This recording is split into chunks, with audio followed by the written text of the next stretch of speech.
हफ्ता पलट के बाद शेख हसीना से जुड़ी एक और बड़ी खबर आ रही है। शेख हसीना के बेटे साजिब वाजेद जॉय ने दावा किया है कि उनकी मां इस विद्रोह से बहुत निराश है और वो फिर से राजनीति में वापसी नहीं करने जा रही। पूर्व प्रधानमंत्री के आधिकारिक सलाहकार के रूप में सोमवार तक काम करने वाले साजिब वाजेद जॉय ने यह बताया कि शेख हसीना रविवार से ही अपने पद से इस्तीफा देने पर विचार कर रही थी।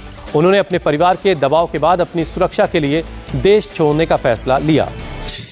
आंदोलन করে এই দেশকে স্বাধীন করেছি, আন্দোলন করে গণতন্ত্র ফিরে এনেছি, আন্দোলন করে আমরা দেশের উন্নয়ন করেছি। আপনারা যে বঙ্গবন্ধুর মেয়ে শেখ হাসিনার বিরুদ্ধে বলছেন, আজকে শেখ হাসিনা না থাকলে বাংলাদেশ এতদূর আসতে পারত? অসম্ভব। কেউ কল্পনা করতে পারে নাই যে বাংলাদেশ এরকম উন্নতি করবে, এরকম উন্নয়ন হবে। ঠিক আছে, শেখ হাসিনার পর আপনাদের কি হবে সেটা আমারও চিন্তার বিষয় না, আমার পরিবারের আর চিন্তার বিষয় না, আপনারা বুঝবেন। তবে এইভাবে সংঘর্ষ করে হত্যাকাণ্ড করে ক্ষমতা দখল করা যাবে না। এটা আর আন্দোলন না।